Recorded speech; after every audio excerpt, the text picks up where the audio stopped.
Ah oui.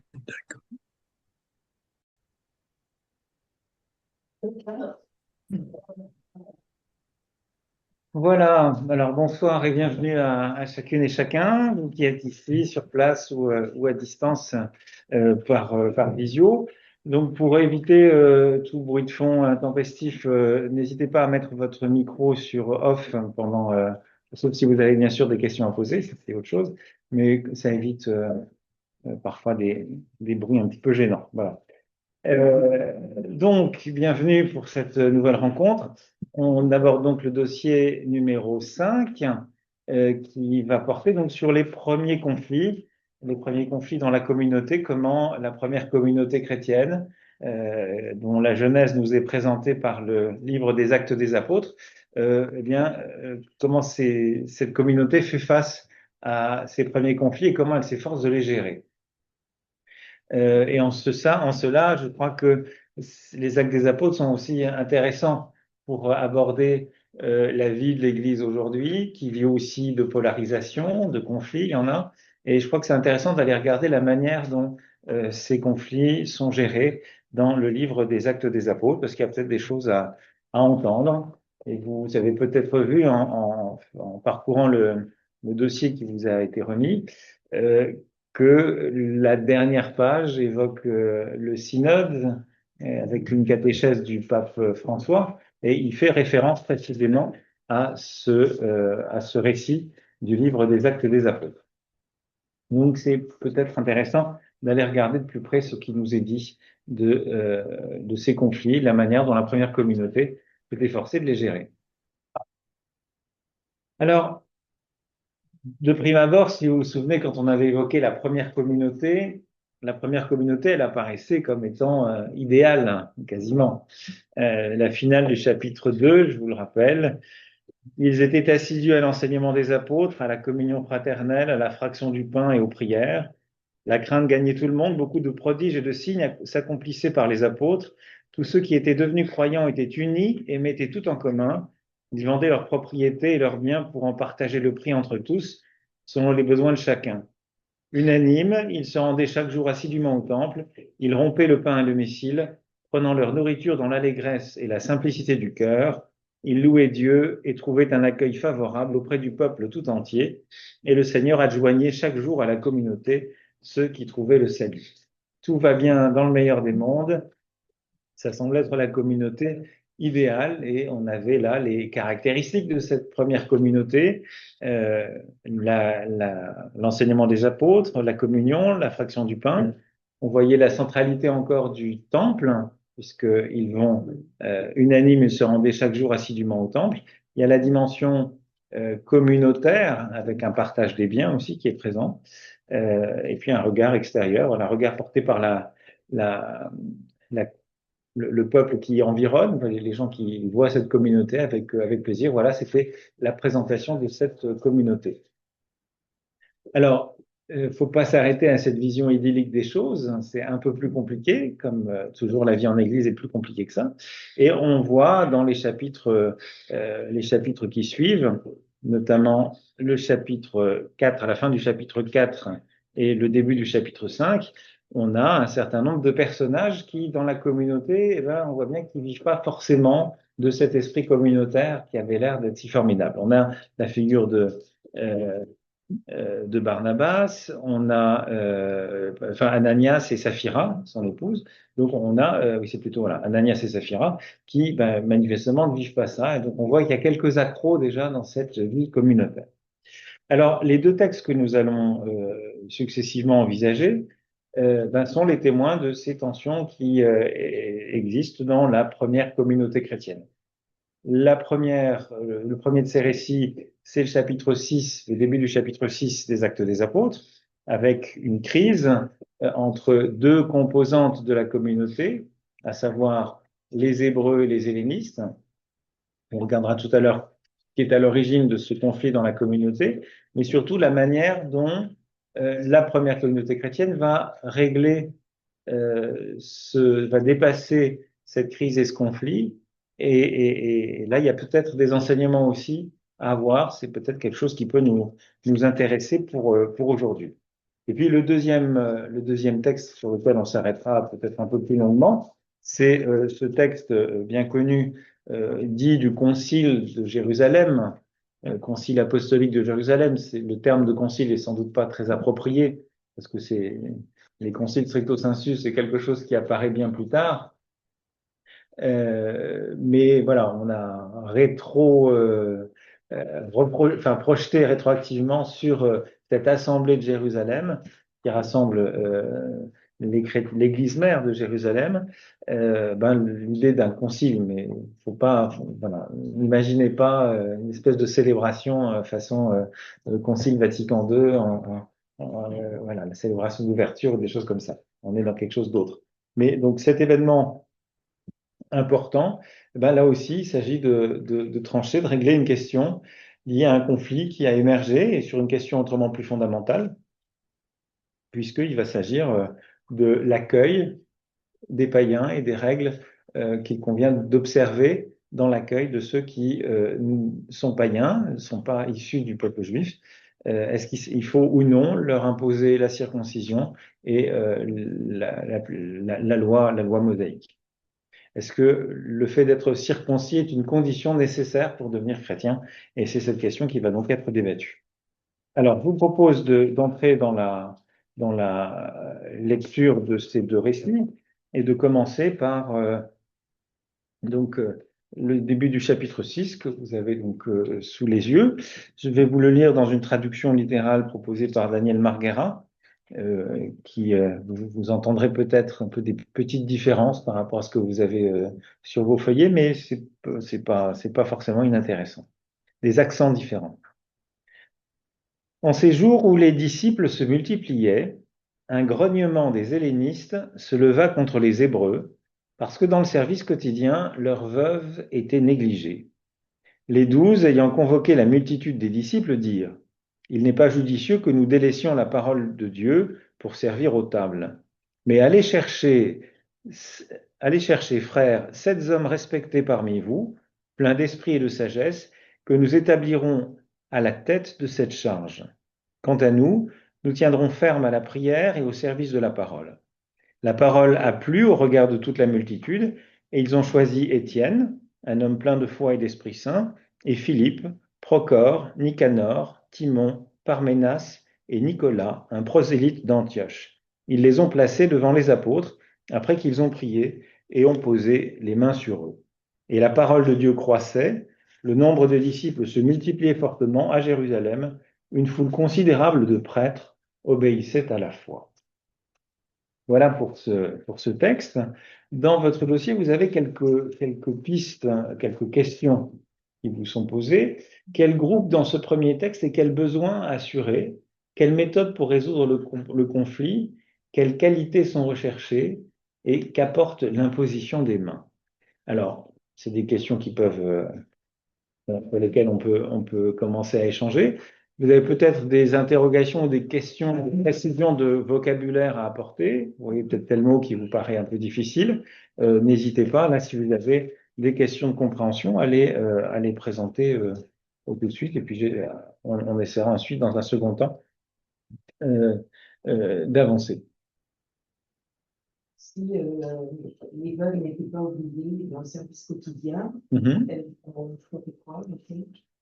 Alors, la question des veuves, donc, qui sont-elles? Donc, alors les veuves, on voit bien ce que c'est. Souvenez-vous de la condition qui est celle des veuves, telle qu'elle est rapportée, par exemple, dans les évangiles. Vous avez, à un moment, je crois que c'est dans l'évangile de Luc, j'ai un doute, c'est Marc ou Luc, vous avez Jésus qui rencontre une procession, un cortège funéraire, où c'est une veuve qui enterre son fils. Et Jésus est saisi aux entrailles. Pourquoi? Parce que la condition de veuve est une condition très précaire dans cette société.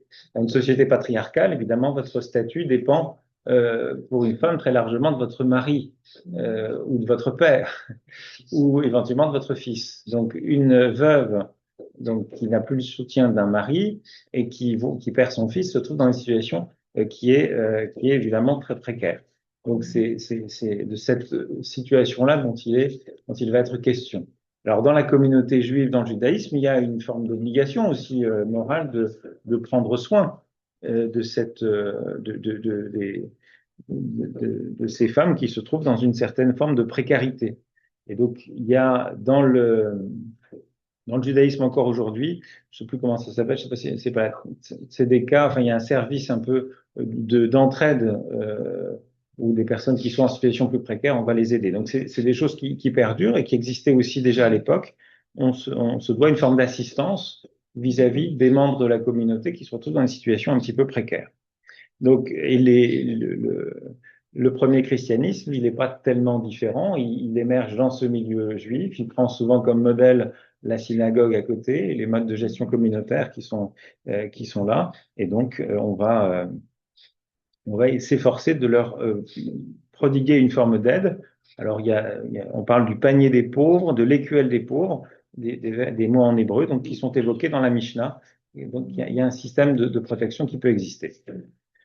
Et je crois que le grand problème là, c'est que vraiment, il y a sûrement une différence de culture peut-être entre les hellénistes, ceux qui parlaient grec, voilà. et les autres qui étaient des Hébreux, qui parlaient l'hébreu ou l'arabe. Voilà. Et il y a une incompréhension totale parce que le fait que les Hébreux avaient gardé la culture juive. Et les hellénistes aussi. Alors, mais quand même, alors je vais. C'est des chrétiens tous les. Oui, tous sont. Alors non, enfin, on va préciser les choses. Donc la question qui est soulevée, c'est celle de voilà, il y a des hellénistes et il y a des hébreux. Alors qui sont ces différents groupes? Vous vous souvenez peut-être que lorsque, ben voilà, une information un peu générale, c'est de savoir qu'il y a des juifs évidemment en Terre Sainte qui parlent hébreu, qui vont parler araméen, et puis il y a tout un judaïsme de la diaspora. Et le judaïsme de la diaspora, il parle la langue qui est la langue commune dans le bassin méditerranéen, qui est la langue grecque. C'est le cas notamment à Alexandrie.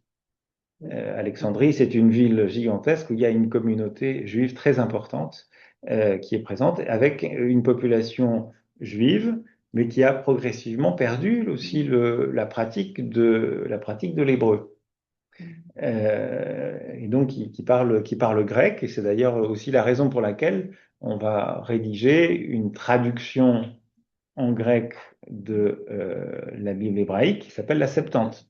C'est aussi pour répondre aux besoins de la communauté juive qui ne parle plus une communauté juive qui ne parle plus que grec. Ceci étant, il y a un certain nombre de juifs grecs qui reviennent, de langue grecque qui reviennent en Terre Sainte pour le pèlerinage notamment, mais pas seulement, mais donc qui refont souche d'une certaine manière là-bas, mais sans avoir forcément les mêmes, comment dire, la même maîtrise de la langue hébraïque. Au passage, c'est pas tellement différent de ce qui peut se passer aujourd'hui avec des juifs français, par exemple, qui vont faire leur alia en Terre Sainte et qui débarquent là-bas. C'est pas toujours simple, la culture est pas la même. Il faut se mettre à l'hébreu moderne et c'est compliqué. Ça peut être compliqué. Bon. Et puis parfois, ça on l'entend aussi. Par exemple, il paraît que les juifs français qui s'installent là-bas ont parfois aujourd'hui, n'ont pas forcément toujours bonne réputation. Ils se plaignent. Enfin voilà. Enfin, il y a forcément des différences de culture. Bon.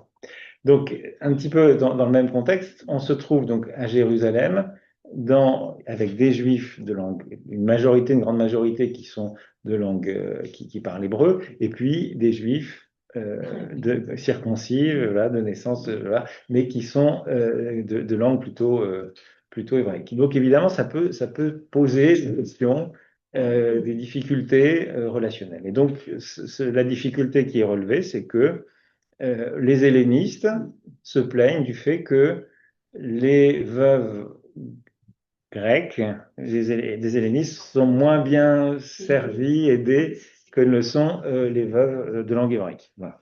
Moi, je n'avais pas compris ça. Ah oui, moi, j'ai pas compris. Ça avait l'inverse. Hein. Oui. Non. Mais maintenant, dans la phrase, moi, j'avais compris que, bon, on va faire appel aux veuves pour nous servir. Non, pas du tout. Elles sont négligées dans l'aide qu'il n'aurait pas donné. C'est ça le. Et je ne suis pas d'accord. Alors là, la question de la circoncision ne se pose pas du tout. Là, ce sont uniquement là, ce sont des juifs convertis qui sont devenus chrétiens, mais donc ils sont circoncis, sauf un, enfin, sauf il y a une personne qui n'est pas circoncise apparemment, qui est la figure de Nicolas, qui est évoquée parmi les noms des sept qui ont été choisis. Voilà, donc vous comprenez bien ce distinguo entre les deux groupes. Est-ce qu'il y a d'autres éléments qui vous surprennent ou qui appellent une précision d'ordre vocabulaire Prosélyte, ça veut dire vraiment. Alors, prosélyte, le prosélyte, c'est celui qui, n'étant pas juif par sa mère ou qui n'est pas circoncis, donc voue un culte pour le Dieu d'Israël. Et donc il va exercer toute une là, il pratique la foi juive, il va peut-être rejoindre une synagogue, mais c'est quelqu'un qui est issu des nations, mais qui veut adorer le Dieu d'Israël, mais sans être juif, sans être par le sang juif. Voilà. Et une formidable déjà, c'est qu'ils essayaient quand même de régler leurs différends entre eux. Ils convoquaient une assemblée plénière des disciples. Voilà. Et alors, c'est déjà bien de discuter, d'essayer de comprendre l'autre et tout, de ne pas se lancer tout de suite dans des conflits, ils cherchaient à trouver des solutions, gardant des relations quand même. Alors, il faut, parce qu'il va falloir parler ou plus fort ou plus brièvement, parce que les gens, je pense, à distance n'entendent rien. Donc, ce qui est pointé là, c'est ce qui vient d'être dit, c'est la dimension. Voilà, il y a un conflit, il y a une difficulté. Ça ne s'envenime pas puisqu'il va y avoir il y a le souci de chercher une solution. Donc, au fond, c'est un récit du type résolution de conflit. Un conflit arrive. On nous explique comment il va trouver une forme de résolution et on arrive à une situation finale au verset 7 où c'est presque aussi bien qu'à la fin du chapitre 2 qui se terminait par « Et le Seigneur adjoignait chaque jour à la communauté ceux qui trouvaient le salut ». Donc on était dans une dimension de croissance et là le verset 7 « Et la parole de Dieu croissait, le nombre de disciples se multipliait fortement ». Voilà, vous êtes toujours dans cette dynamique qui semblait comme interrompue momentanément. Si vous prenez dans vos petits feuillets à la page 3, vous avez un premier encadré qui évoque ces problèmes d'une communauté nouvelle qui grandit. C'est vrai, quand on est un petit groupe, c'est généralement, enfin, ça devient compliqué dès qu'on est deux, c'est vrai, mais plus on grandit et plus ça devient souvent un peu compliqué. Donc, c'est ce qu'évoque Marie-Noël Tabu dans ce petit texte-là. Il dit la chose suivante. Si je comprends bien, le problème de la nouvelle communauté chrétienne vient paradoxalement de son succès. Le nombre des disciples augmentait, et il augmentait si bien que l'unité devenait difficile. Tous les groupes en expansion sont affrontés à cette question. Comment rester unis quand on devient nombreux? Nombreux, donc différents. Pour revenir à la jeune communauté de Jérusalem, il y a donc un problème de cohabitation entre frères de langue grecque et ceux de langue hébraïque.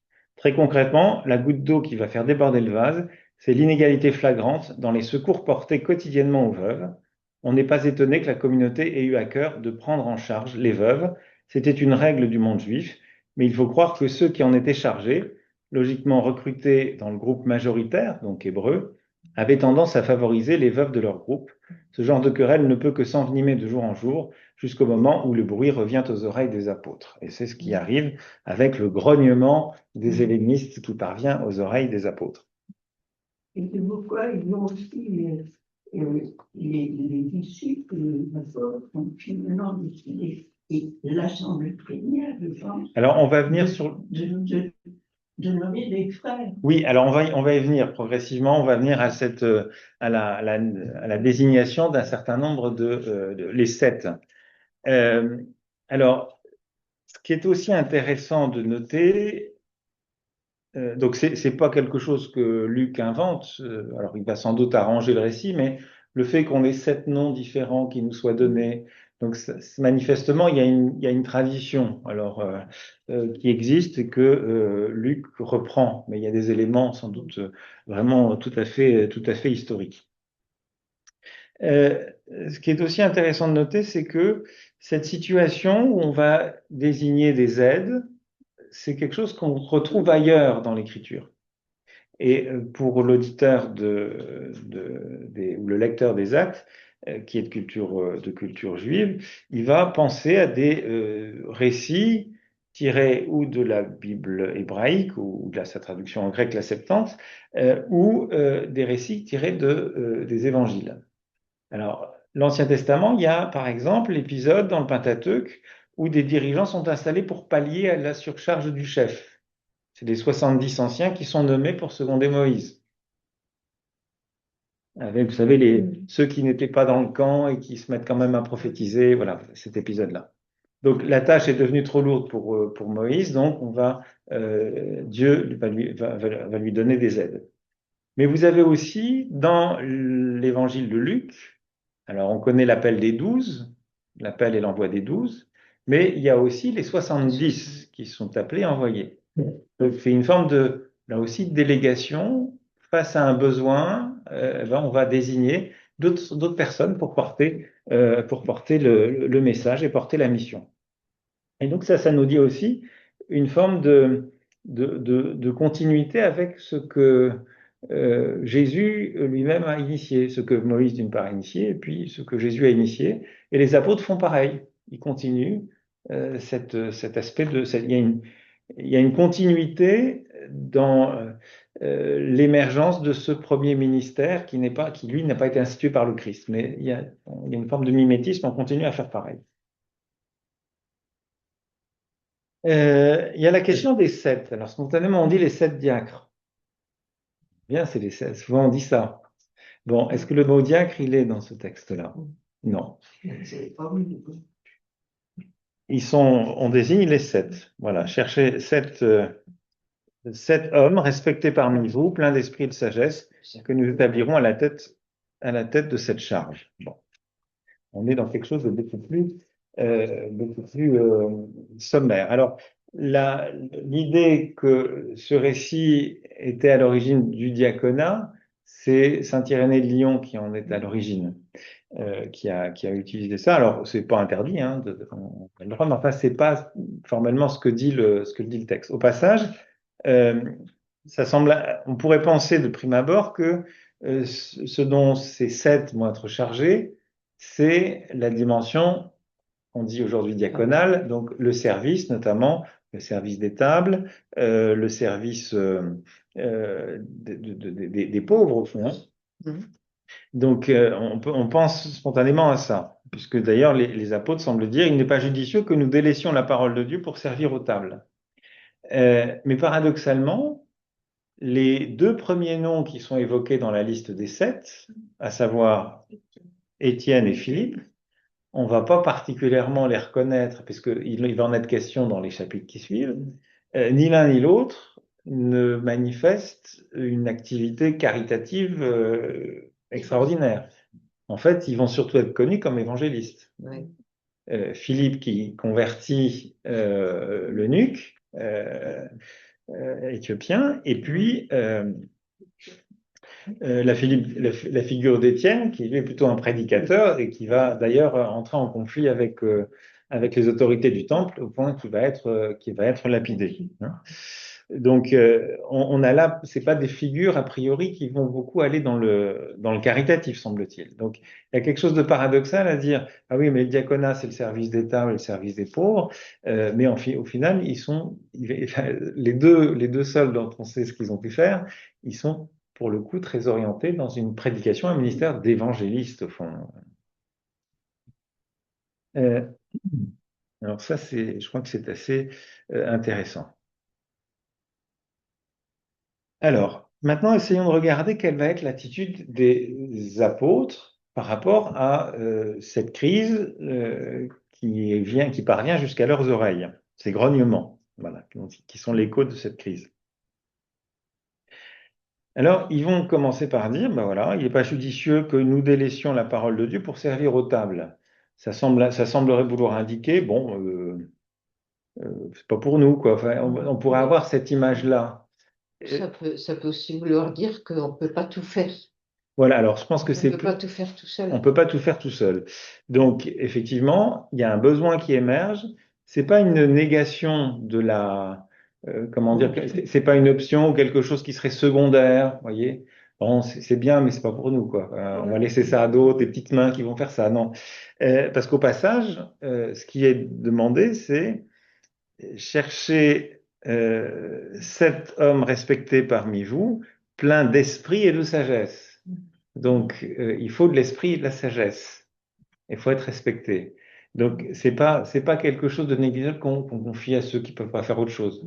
Et puis, je crois que ce serait profondément pas fidèle à, à ce que Luc dit au fond sous la plume de Luc, c'est pas quelque chose qui est méprisable. Donc, si vous pouvez, là-dessus, il y a 2 petits textes qui l'éclairent, sur la page 3 toujours, le commentaire d'Antoine Nuis, au milieu, le service des tables, donc il nous rappelle de quoi il est question. Parfois, on a entendu le service des tables aussi, je crois que c'est une compréhension un peu erronée, euh, mais dans une lecture diaconale des choses, on voit ça, le diacre, c'est celui qui sert à l'autel et qui en même temps sert ses frères. Mais on lui voyait parfois l'Eucharistie, vous voyez, on sert la messe, enfin, ça peut être un peu, ça pourrait être un peu ça. Non, c'est pas ça d'abord. Le service des tables fait probablement référence à l'organisation du soutien aux pauvres. Les 12 ne disent pas qu'il faut abandonner la diaconie, mais qu'il ne faut pas qu'elle prenne toute la place au détriment du service de la parole de Dieu. Et donc c'est plus la question de l'articulation. Les deux vont toujours devoir être tenus, mais avec une forme de primauté donnée à la parole. Et la parole qui va se manifester en acte. Dès la première Église, la question de l'équilibre entre l'annonce de la parole et le service des petits est posée. Elle se posera tant que l'Église durera. Et puis vous avez le petit texte de Daniel Marguera, en bas de la page, à droite, une crise sociale conduite à une décision théologique.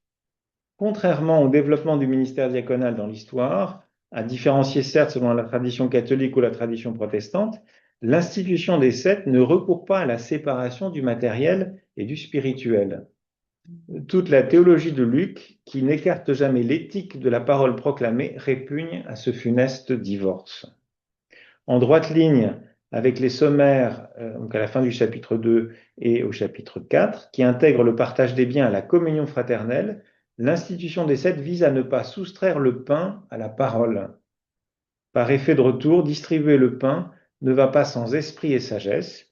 Jésus, homme de parole et de pain, a été le premier modèle du serviteur, du diaconos. Mais attention à ne pas faire, à mon avis, une erreur d'interprétation en voyant, voilà, les apôtres qui diraient, voilà, nous on s'occupe pas de ça et on se réserve la part du lion. Enfin, ça serait un petit peu cette image. Donc, ils cherchent plus de personnes sages parce qu'ils ne sont pas assez nombreux Oui. pour s'occuper des. Et puis c'était pas, enfin, des pauvres. alors c'était pas les apôtres qui s'en occupaient. Il y avait d'autres personnes qui manifestement s'en occupaient, des anciens dans la communauté qui avaient ce souci-là, plutôt hébreux, et donc qui ne regardaient pas, regardaient à côté, c'est le verbe qui regardait à côté, donc qui refusait de voir, qui négligeait les veuves grecques. Donc il y a cette difficulté. Les apôtres disent, ben, nous, on va pas le faire parce qu'il faut qu'on a aussi d'autres choses à faire, mais il faut qu'on trouve une solution. Et donc, voilà ce qu'on vous propose. Ça veut dire aussi que c'est un service qui est important et Oui. ça peut pas être fait juste comme ça à côté. Oui. C'est un service C'est un service, c'est un besoin. Il faut des gens qui soient vraiment chargés de ça. Ouais. Donc, la procédure qui est proposée par les apôtres, c'est là qu'elle est intéressante. Au passage, c'est la seule fois dans tout le livre des Actes où il est question, on dit les 12. Autrement, on verra les apôtres. Il y a des apôtres qui sont cités isolément, mais c'est jamais les 12. Donc là, les 12, c'est bien pour les mettre en lien avec les 7. Les 12, les 7, bon, c'est certainement pas tout à fait anodin. Donc, on les choisit selon deux critères, la bonne réputation et être rempli d'esprit et de sagesse. Alors, on remarque, je cite Marguera, que ce portrait n'implique aucune dégradation du matériel face au spirituel. Il faut de l'esprit pour servir aux tables. Quant à la procédure suggérée, elle respecte les instances de la fratrie. Il revient à la communauté de discerner, aux apôtres d'instituer. Et donc, c'est intéressant cette articulation-là. C'est pas les apôtres qui décident, qui désignent, mais il y a une forme de discernement collectif qui est opéré pour désigner, selon les deux critères qui ont été posés par les apôtres, être de bonne réputation, être rempli d'esprit et de sagesse. Mais c'est la communauté qui fait ce discernement et qui présente cet homme aux apôtres pour qu'on leur impose les mains. Alors l'imposition des mains, la kérotonie, alors ici c'est pas, c'est vrai que c'est quelque chose qui va évidemment marquer pour la suite toute la représentation de l'ordination. Si vous lisez à la page 3, encadré en haut à droite, un prototype d'ordination ministérielle. Le protocole d'élection et d'installation est un prototype d'ordination ministérielle. La communauté les choisit et les place devant les apôtres qui prient et posent sur eux les mains. Prière et imposition des mains, gestes déjà pratiqués dans le rabbinisme, visent à transmettre la bénédiction divine en vue de la charge à remplir. Vous avez... Pas que l'ordination, au baptême aussi. Oui, oui. Enfin, Pour les écumènes, ça se fait aussi. Oui, mais alors il y a un ministère qui est lié au baptême. C'est une mission déjà. Mais donc, mais c'est vrai que c'est quelque chose qui va être systématiquement repris. Parce que pour le baptême, comme c'est ouvert à tous, on n'est pas présenté par la communauté. Alors que là, il y a l'exercice d'un discernement pour exercer une charge. Oui. Et donc, le modèle, c'est ça, c'est un discernement communautaire, la communauté qui présente, et ça on le retrouve dans le rituel de l'ordination, les candidats sont présentés, ont-ils les compétences requises? Voilà, ça c'est la première chose. Donc, est-ce qu'ils ont de la sagesse? Est-ce qu'ils sont respectés? Et puis, le peuple de Dieu a-t-il été consulté? Alors, les modalités sont parfois un peu pas terribles, mais c'est la règle qui devrait s'imposer, et c'est seulement après ça qu'on va imposer les mains. Donc, mais voilà, cette dimension ne me paraît pas tout à fait inintéressante. Que dire du chiffre 7? Pourquoi 7? Pourquoi pas 8? Pourquoi pas 9? Partie des chiffres parfaits. Alors, c'est quelque chose qui devait être qui était traditionnel. Alors, parce que la perfection, c'est pas parce qu'on est 7 toujours que c'est bon. Mais c'est vrai que il y a le chiffre, voilà, c'est l'accomplissement de la création. Ouais. Mais je suis pas sûr que là, ce soit forcément ça. Mais c'est une appellation qui manifestement devait être commune, parce que au chapitre 21, il est parlé de Philippe l'évangéliste, qui était l'un des 7. Donc, le groupe des 7, c'est quelque chose qui est connu. Et on trouve au temps de Luc ce chiffre qui apparaît comme étant quasiment un titre. Et donc, par exemple, il y avait dans le monde romain des collèges de 7 magistrats. C'était assez fréquent. Et dans les synagogues, parfois, pouvaient être gérées par 7 notables. Voilà, on les appelait les 7. On les appelait parfois même les 7 meilleurs ou les 7. Donc là, on voit bien que le christianisme naissant prend comme modèle ce qui pouvait exister dans la synagogue ou dans le monde romain par ailleurs. Et donc, je crois qu'il faut vraiment être conscient que le modèle synagogal a été prégnant dans la création de ce corps des 7 appelés à répondre aux besoins nouveaux de la chrétienté de Jérusalem.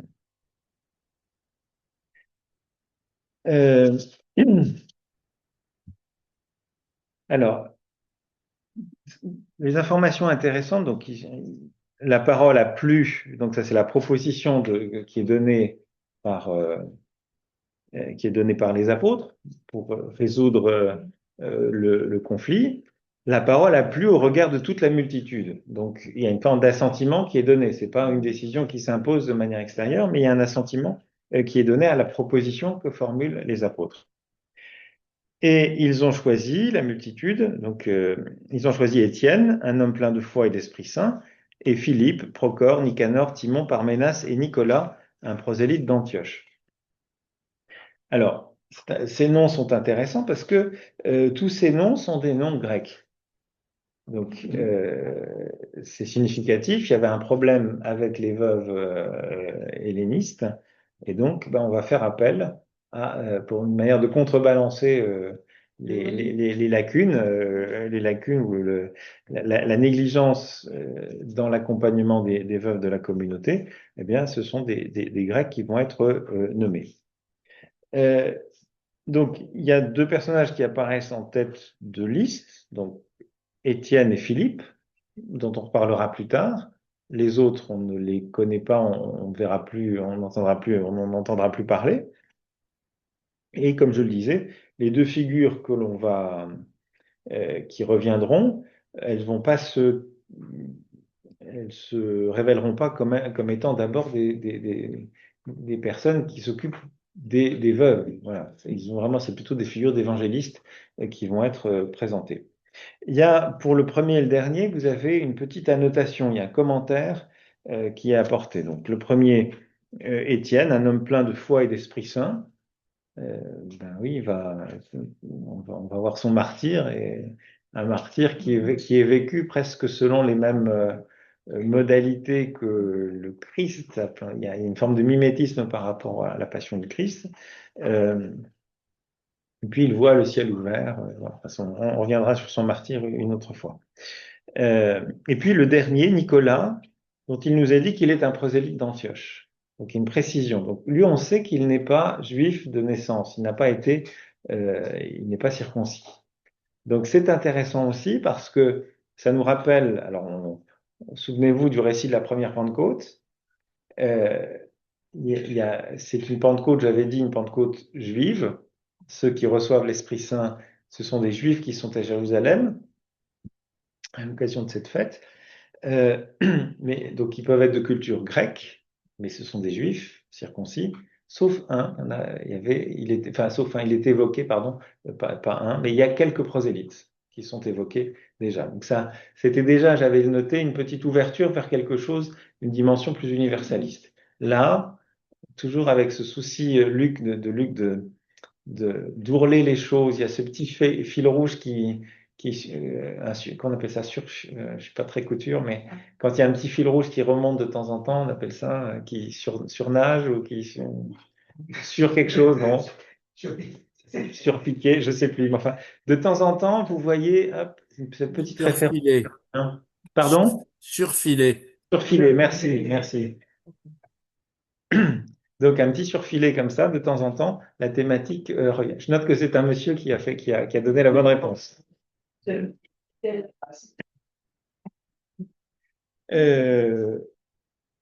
Mais donc, voilà, c'est une petite évocation, je crois, discrète une préparation aussi de ce qui va venir. On n'a pas encore la grande ouverture aux païens. Elle viendra avec la rencontre de Pierre et de Corneille, et elle aboutira à la décision de l'Assemblée de Jérusalem, du Concile de Jérusalem, qu'on verra dans un instant. Mais voilà, c'est intéressant aussi que ce soit une mise en avant de ces figures hellénistiques, parce que les hellénistes, pourquoi? Parce que c'est eux qui vont être à l'origine, un peu involontairement, de la diffusion de l'Évangile. Parce que le conflit qui va émerger juste après, qui aboutira à la mort d'Étienne et à la première persécution, c'est un peu la confrontation des hellénistes avec les autorités du Sanhédrin. Et donc, ils sont d'une certaine manière à l'origine de cette diffusion. On part de Jérusalem, on va aller en Judée, en Samarie et jusqu'aux extrémités de la terre. C'était le plan, en quelque sorte, qui était donné par Jésus au début des Actes des Apôtres, au moment de son ascension. Il donnait déjà ce programme Et c'est ce qui se réalise par l'entremise des hellénistes, dont la persécution va être à l'origine de ce développement et de cette évangélisation plus large. Et les deux figures vont être très marquantes. Bah, c'est évidemment, il y a les hellénistes qui vont rejoindre euh, d'autres marginalités. On peut penser aux Samaritains, à l'eunuque d'Éthiopie, avec la figure de Philippe. Donc c'est une manière de se surfiler qui nous annonce cette ouverture, cet universalisme en germe.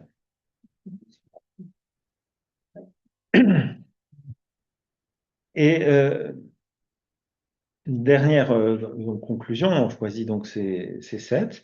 On s'efforce de répondre à cette crise à travers un processus et on répond à un besoin.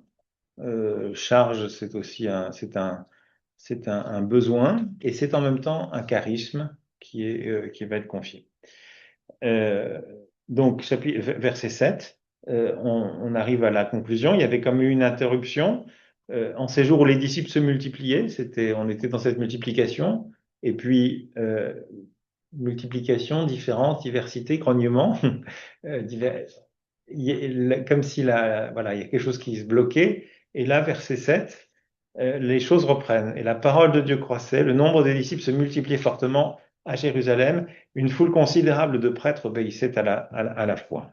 Donc on retrouve cette dynamique initiale qui semblait un moment arrêtée ou interrompue par cette crise. Qui sont les prêtres? Alors, je vais y venir, mais avant d'évoquer les prêtres, je voudrais m'arrêter à cette formule un peu surprenante, et la parole de Dieu croissait. C'est un peu inhabituel comme formule. Elle revient à quelques reprises sous la plume de Luc. Ça scande le thème de la croissance de l'Église, c'est quelque chose qui revient beaucoup dans ces premiers chapitres des Actes des Apôtres. Vous en trouvez 5 occurrences dans les 5 premiers chapitres. Et là, donc, il y a avec toute cette thématique de la croissance, donc qui évoque à la fois, forcément, ça vous fait peut-être penser croissance et croisser et multiplier. C'est l'indication de la Genèse. C'est un binôme biblique hein, qui revient beaucoup dans la Genèse. Mais la croissance et la multiplication, elle dit la bénédiction de Dieu. Dans le récit de la création, on est vraiment là-dedans. Croissez, multiplier, voilà. C'est vraiment une parole de bénédiction. L'accroissement concrétise l'approbation divine. C'est une manière de dire, voilà, ça va dans le sens de ce que Dieu veut. On prend c'est lui qu'on est à l'origine, ça signe, voilà, la décision prise est bonne et elle produit du fruit. Mais il y a là quelque chose qui est plus étonnant, parce que Luc est bien le seul à parler dans tout le Nouveau Testament d'une parole qui croît, qui grandit, comme si la parole était un organisme qui grandit. Il y a de quoi étonner. C'est pas une. Penser au grain de blé. Alors oui, ça fait effectivement penser au grain de blé. Cette thématique, il me semble qu'elle est pertinente. C'est la parabole du semeur. On peut penser à ça. Mais c'est pas pour autant un truc magique, vous voyez, c'est pas le haricot magique qu'on plante et puis ça grandit tout seul. Parce que la croissance de la parole, elle suit aussi une décision des 12. Les 12, qu'est-ce qu'ils ont choisi? Ils ont dit, il n'est pas judicieux que nous délaissions la parole de Dieu. Donc, ils ont fait le choix de la soigner, d'en prendre soin. La parole, comme tout organisme, elle a besoin de soins pour grandir. Voilà. Donc, je pensais bien d'avoir des groupes bibliques, par exemple. Et donc, cette croissance de la parole, elle a pour effet la croissance chrétienne, la croissance de la communauté. Et la parole de Dieu croissait, et le nombre de disciples se multipliait fortement. Vous voyez, il y a un lien entre les deux. Et ça, c'est très intéressant parce que ça nous dit, dans la compréhension qui est celle de l'Église dans sa première expression, c'est que l'Église, elle est la créature de la parole. C'est la parole qui suscite l'Église. C'est l'écoute de la parole qui crée l'Église. Ça, c'est une thématique qu'on va beaucoup retrouver d'ailleurs dans le monde protestant. Les réformateurs protestants vont beaucoup insister là-dessus sur l'Église creatura verbi, qui est la créature de la parole. Ça, je crois que c'est important. Et puis, ça fait écho, alors je le dis souvent, vous l'avez peut-être déjà entendu le dire, Saint Paul va dire que la foi naît de l'écoute de la parole.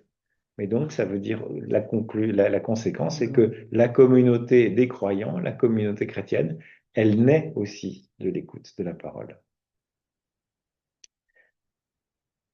Alors, j'en viens à la question de la foule des prêtres, donc qui se joint.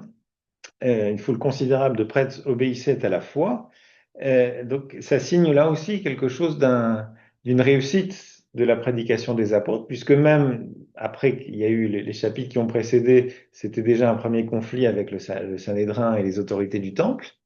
Et malgré cet accrochage, ou à cause de cet accrochage, je ne sais pas, eh bien, des prêtres, donc des servants du Temple, se démarquent des autorités des grands prêtres pour rejoindre la communauté chrétienne. C'est intéressant de dire que il y a aussi des membres de la caste sacerdotale qui rejoignent la communauté chrétienne.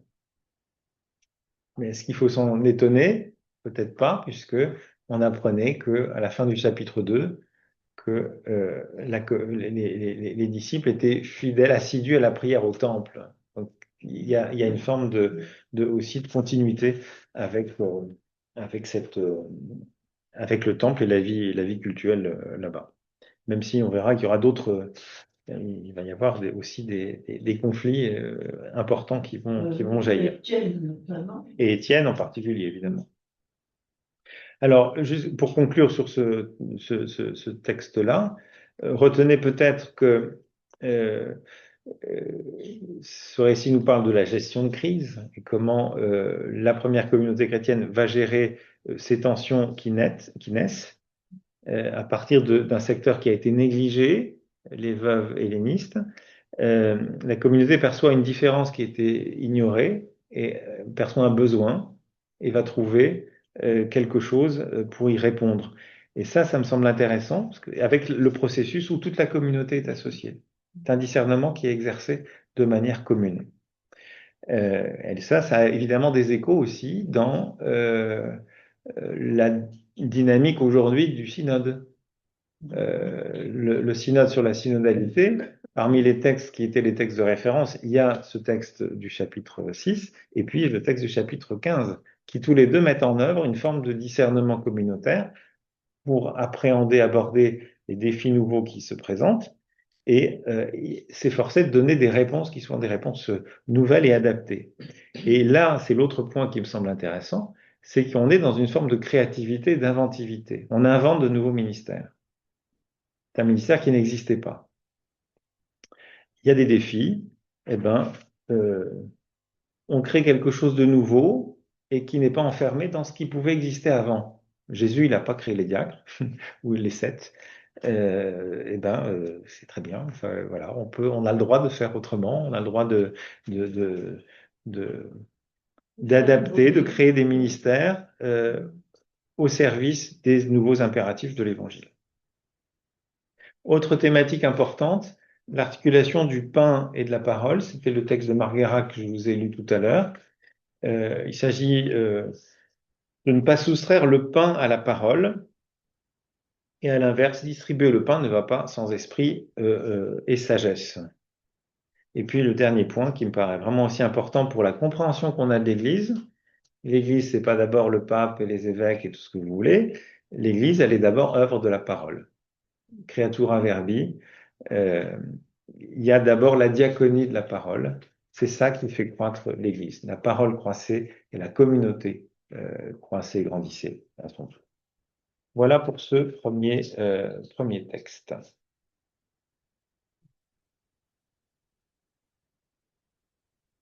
J'en viens maintenant au second texte,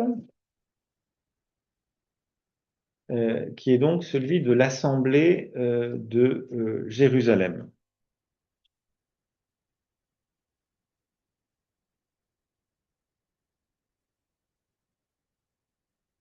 Là aussi, nouveau conflit.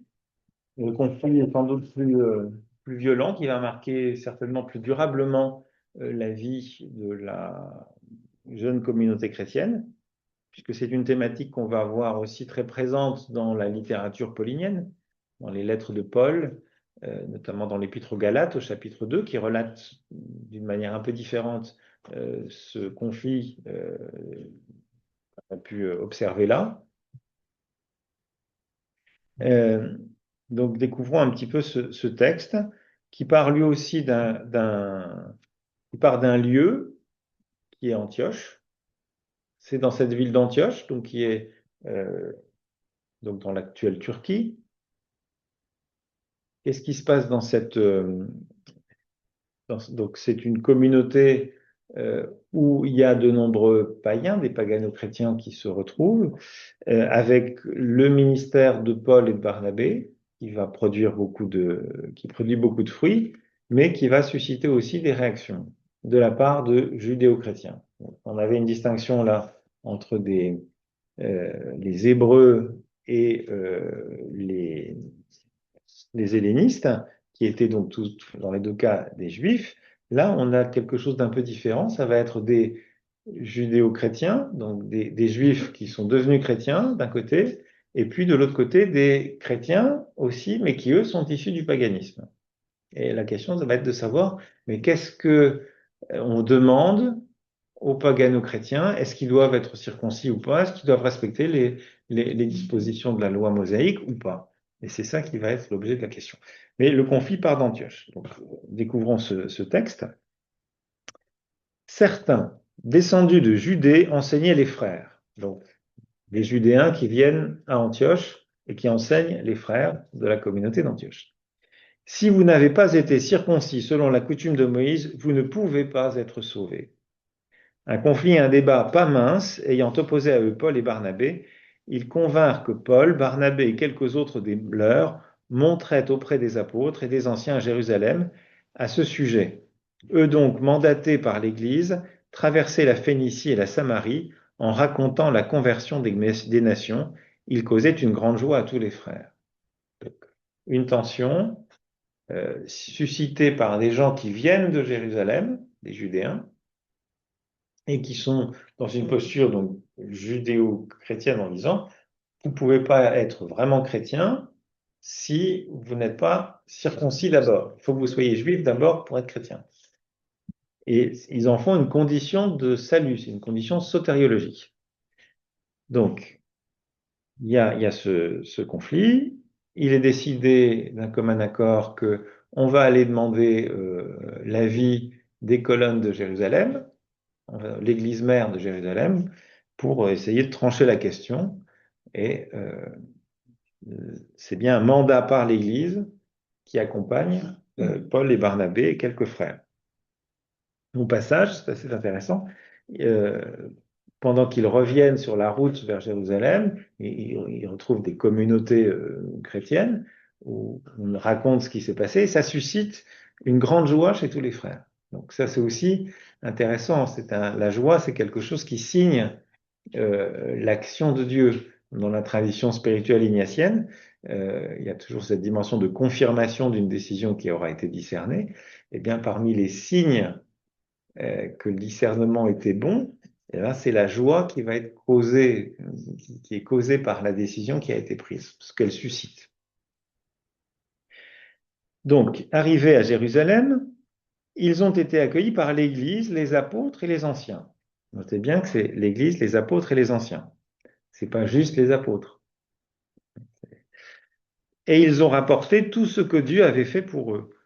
Alors, certains du parti des pharisiens, devenus croyants, se dressèrent pour dire « Il faut les circoncire et leur prescrire de garder la loi de Moïse. » Les apôtres et les anciens s'assemblèrent pour examiner cette affaire. Donc, vous avez une forme de réplication de ce qui s'est passé à Antioche avec les Judéens. Et là, on en apprend un peu plus sur ces Judéens qui probablement le parti des pharisiens devenus croyants. Donc, le pharisaïsme, très attaché à la pratique et à l'observance de la loi. Souvenez-vous de la formule de Paul, je suis pharisien, fils de pharisien, irréprochable quant à la loi, il y a un peu cette espèce d'exigence-là, bon, qui souhaite que la circoncision et les prescriptions de la loi mosaïque. Donc, on s'assemble, apôtres anciens, pour examiner cette affaire. Un grand débat s'étant déclenché, Pierre se leva et leur dit, « Hommes frères, vous savez-vous que de longue date, Dieu a décidé parmi vous que par ma bouche, les nations entendraient la parole de l'Évangile et croiraient. Dieu, le connaisseur des cœurs, leur a rendu témoignage en leur donnant l'Esprit Saint tout comme à nous. Et il n'a fait aucune discrimination entre nous et eux par la foi, en purifiant leur cœur. Maintenant donc, pourquoi tentez-vous Dieu en imposant sur la nuque des disciples un joug que ni nos pères, ni nous n'avons eu la force de porter? Mais par la grâce du Seigneur Jésus, nous croyons être sauvés de la même manière qu'eux. Toute la multitude fit silence, et on écoutait Barnabé et Paul expliquer tout ce que Dieu avait fait par eux en signes et prodiges parmi les nations. Après qu'ils ont fait silence, Jacques prit la parole en disant, « Hommes frères, écoutez-moi. Siméon a expliqué comment Dieu a d'abord visité les nations pour prendre d'elles un peuple à son nom. À ceci s'accordent les paroles des prophètes selon qu'il a été écrit. Après cela, je reviendrai et je reconstruirai la tente écroulée de David, et ce qui d'elle a été abattu, je le reconstruirai et je la remettrai droite, afin que le reste des hommes recherche le Seigneur, ainsi que toutes les nations sur qui mon nom a été invoqué, dit le Seigneur qui fait ces choses connues depuis toujours.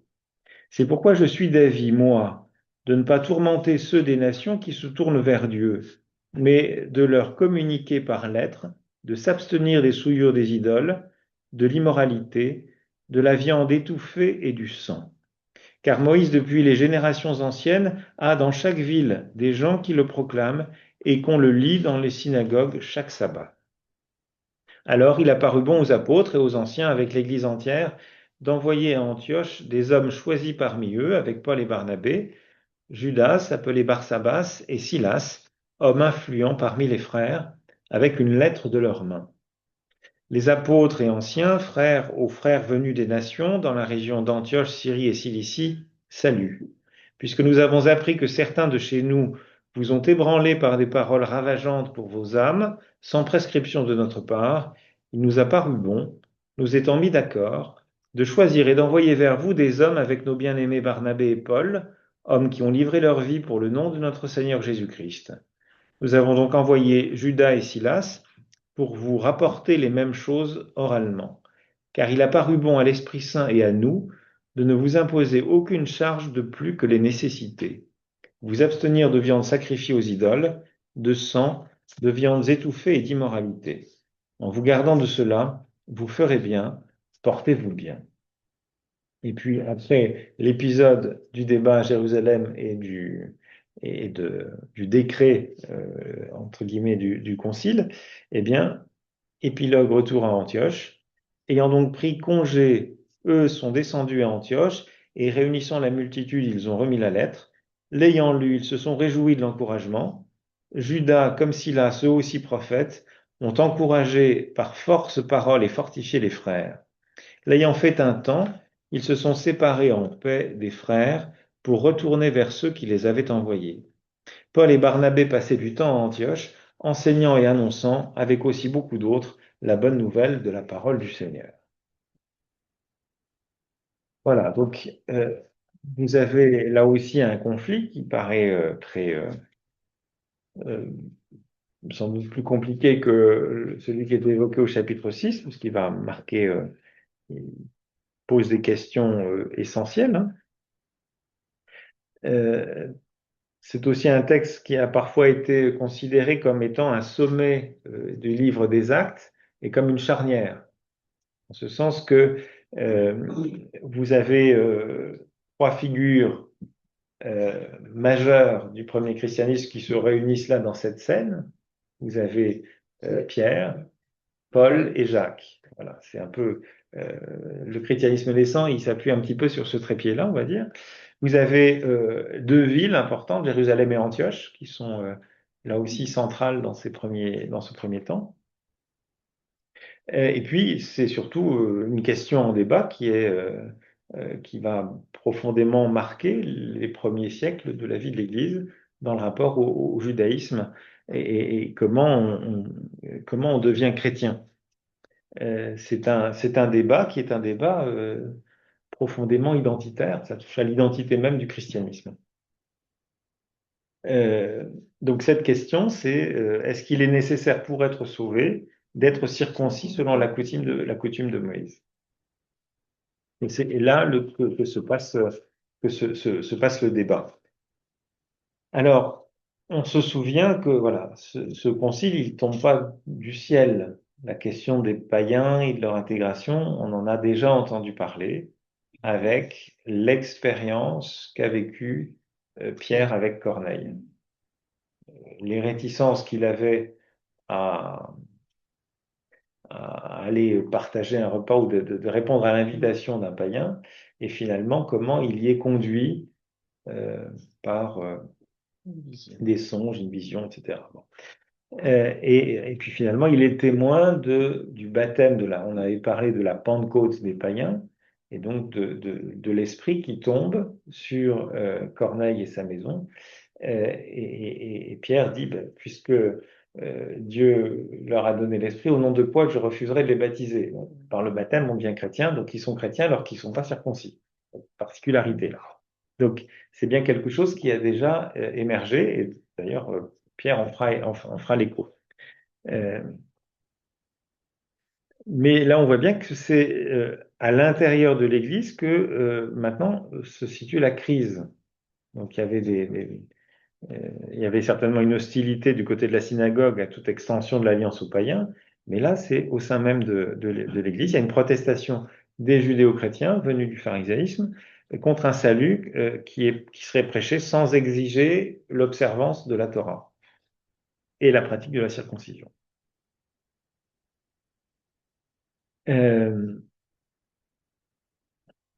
Alors, il y a une dimension, évidemment, c'est le premier concile, c'est aussi le premier assemblée. Donc, ça donne aussi un modèle de gestion des conflits en Église. Il y a une forme de solennité aussi là-dedans, avec notamment ce premier décret, cette décision qui est prise, publiée comme ça. Ils étaient 7 pour voter ça, quoi. Non, il n'y avait pas 7, pourquoi 7? Non, mais je dis ça. Il faut bien qu'à un moment, c'est celui qui parle le plus fort, qui décide que c'est valable ou pas, ou bien c'est quand même... Eh ben, mais justement, c'est là que ça va être intéressant, c'est qu'on va voir les modalités de ce débat. Comment on en arrive à cette décision? Il y a 3 prises de parole qui succèdent. La première, c'est celle de Pierre, qui prend la parole, puisque finalement, il a été un des acteurs de cette ouverture aux païens, avec la figure de Corneille. Et dans ce qu'il dit, il évoque évidemment quelque chose qu'il a lui-même vécu. Alors, Donc, d'après Pierre, c'est n'est pas du tout le baptême qui est salutaire, c'est la foi. Quand Jésus-Christ alors, en fait, on va voir que là, c'est un Pierre qui est très paulinien, paradoxalement. Mais ce qui est il peut peut-être surprendre. On va voir. Donc, le conflit est clair. On voit cette opposition judéo-chrétien, pagano-chrétien, et le débat s'installe, verset 7. Pierre se lève et leur dit, vous savez que de longue date, Dieu a décidé parmi vous que par ma bouche, les nations entendraient la parole de l'Évangile et croiraient. À quoi il fait référence? Très exactement, Dieu a décidé, donc c'est bien, il reconnaît dans ce qui lui est arrivé et qu'il a déjà eu l'occasion de rapporter aux autres membres de l'Église de Jérusalem, le fait qu'il était conduit vers Corneille, c'est bien lu comme étant une décision de Dieu. Vous savez que de longue date, Dieu a décidé par... Donc ça doit remonter à 5 ou 10 ans, enfin, c'est pas forcément beaucoup plus loin, hein, mais on n'a pas de chronologie très précise, mais c'est sans doute pas beaucoup plus que ça. Hein. Que par ma bouche, les nations entendraient la parole de l'Évangile et croiraient. Dieu, le connaisseur des cœurs, c'est une belle image aussi pour parler de Dieu, leur a rendu témoignage en leur donnant l'Esprit Saint tout comme à nous. Là, on voit bien les deux Pentecôtes qu'on a déjà eu l'occasion d'évoquer. La première Pentecôte qui est une Pentecôte juive, c'est sûr des judéo-chrétiens, il y avait un prosélyte, mais il se situe quand même dans une forme d'appartenance au judaïsme. L'Esprit Saint leur a été donné. Et aux païens, Corneille et ses proches, l'Esprit Saint est tombé. L'Esprit Saint leur a été donné tout comme à nous. Et Dieu n'a fait aucune discrimination entre nous et eux par la foi. Donc là, finalement, Pierre relie l'expérience que lui a pu faire. Et dans cette expérience-là, il décerne la volonté de Dieu. Qu'est-ce que Dieu a voulu? Voilà. C'est sa relecture théologique des faits qu'il donne là. Maintenant donc, pourquoi tentez-vous Dieu en imposant sur la nuque des disciples un joug que ni nos pères ni nous n'avons eu la force de porter? Ça, c'est aussi intéressant parce qu'il y a la formule du joug.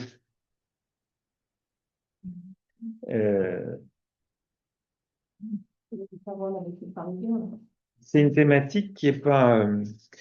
voilà, l'idée du joug, souvenez-vous de la formule de Jésus, mon joug est facile à porter et léger, etc. On trouve dans la littérature juive, la littérature rabbinique, on parle de la loi comme d'un joug, mais un peu sur le mode d'un joug qui allège. Je vous lis quelque chose qu'on trouve dans... Un joug qui allège. Oui, ben tu vas avoir un exemple. Parce que c'est celui qui est un peu devant. Alors, voilà ce qu'on trouve, par exemple. Rabbi Néonia, fils d'Akana, dit: quiconque accepte le joug de la Torah est délivré du joug du prince et du joug des nécessités du monde. Donc, c'est un joug qui vous allège. Mais à celui qui s'affranchit du joug de la Torah sont assignés le joug du prince et le joug des nécessités du monde. Donc, endosser le joug de la loi, c'est à la fois une bénédiction et un privilège. C'est du chantage.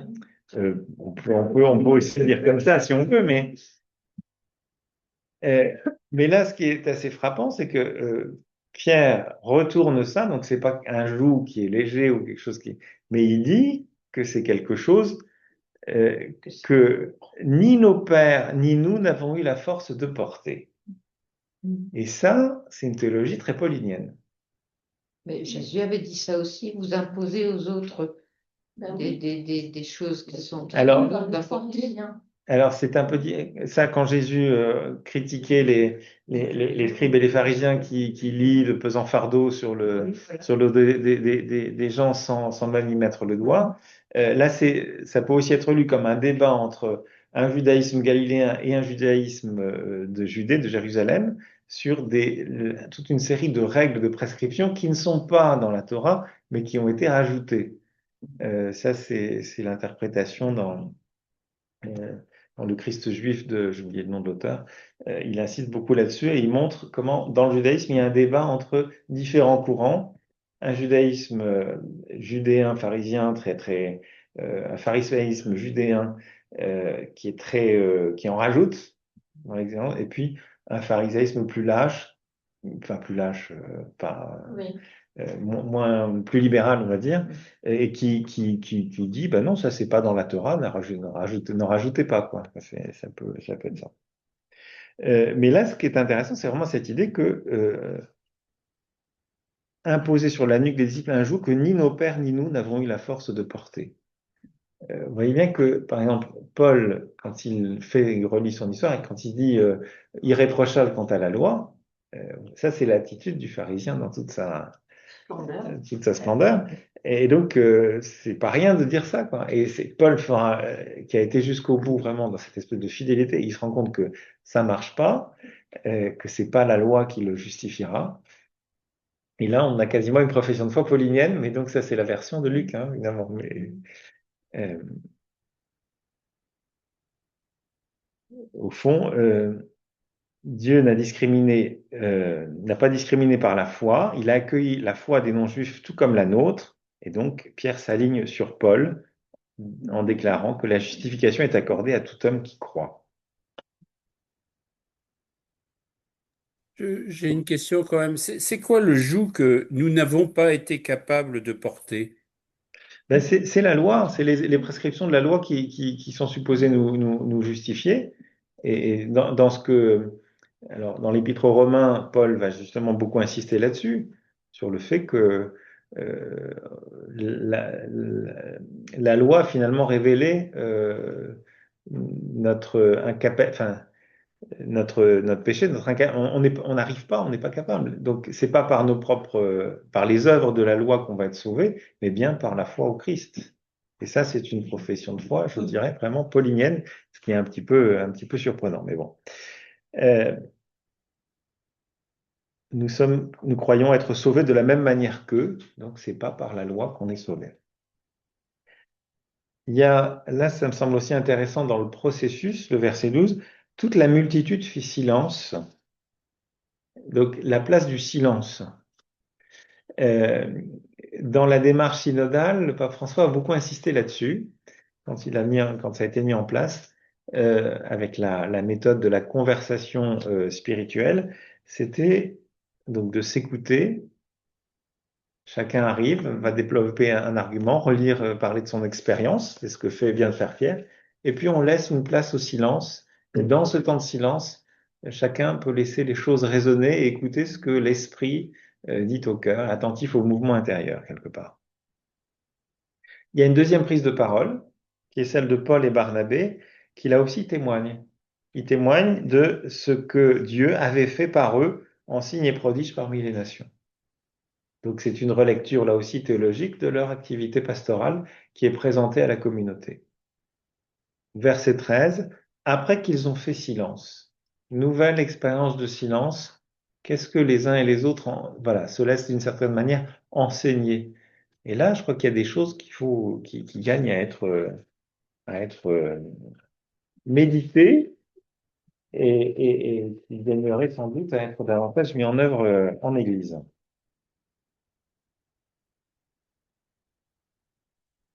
Et puis, il va y avoir donc une troisième intervention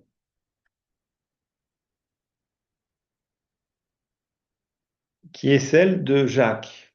Donc, Jacques qui apparaît là un peu comme la figure prééminente de cette communauté de Jérusalem. Euh, alors, Jacques, il passe plutôt pour être une figure plutôt des justement, la figure majeure des judéo-chrétiens. C'est le, il est, comment dire, c'est un peu oui, la bonne, c'est le conservateur, quoi. C'est le conservateur qui garde la maison, quoi. C'est un peu ça.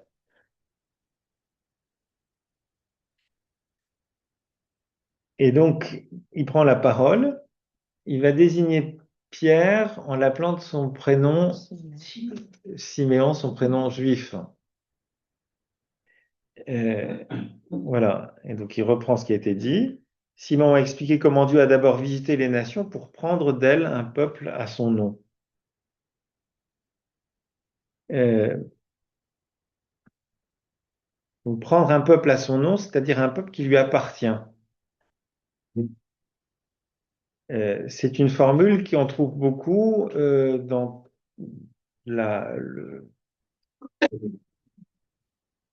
dans la Bible pour dire aussi la conviction d'Israël que Dieu l'a choisi parmi toutes les nations.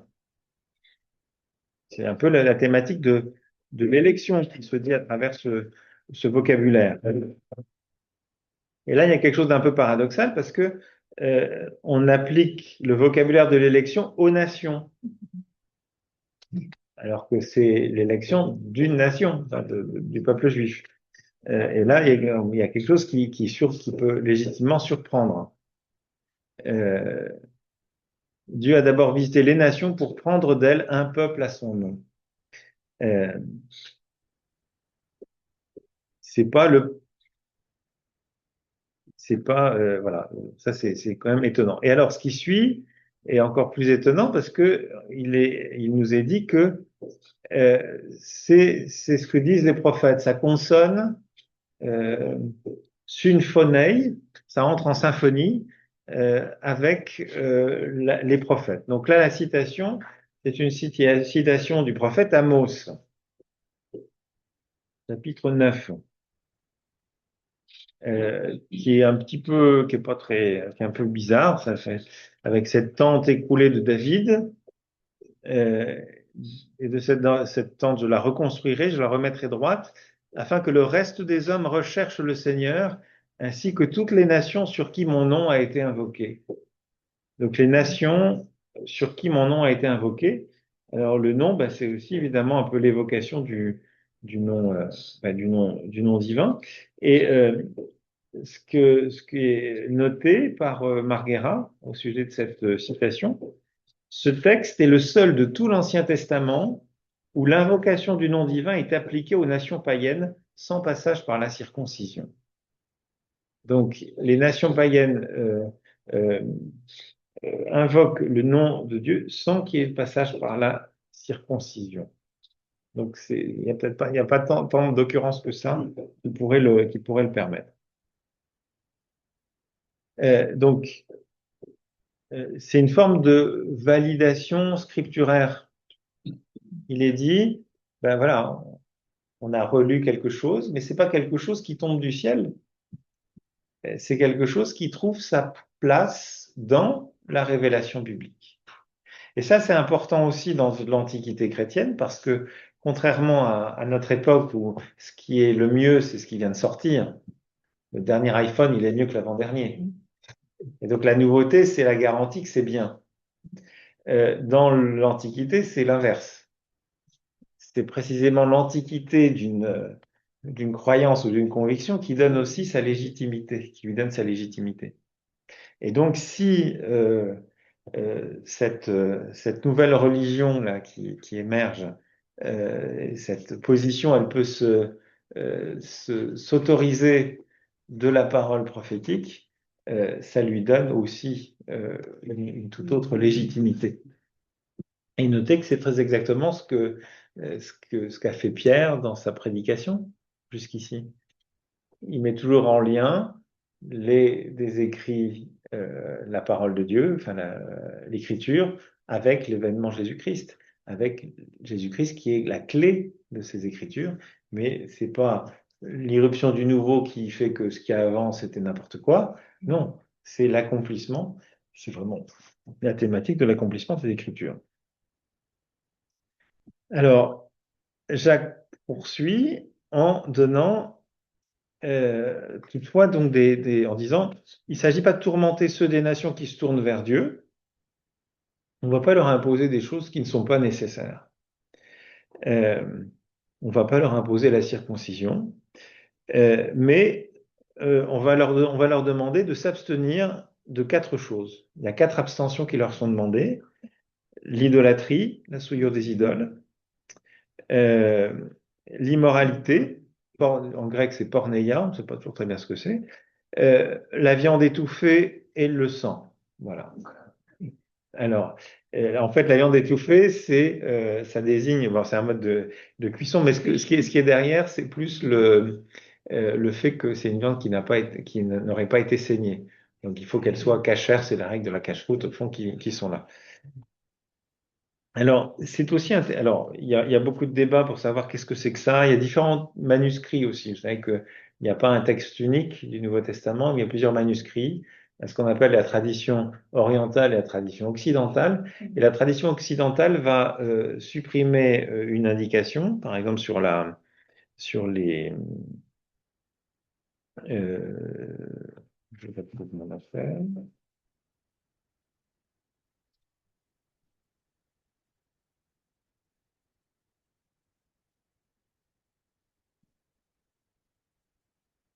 Juste là, non. Le texte occidental va dire,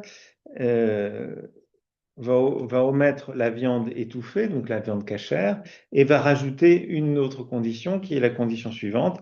Et tout ce que vous ne voulez pas qu'il vous arrive, ne pas le faire à un autre. Donc c'est quelque chose qu'on connaît aussi. Hein.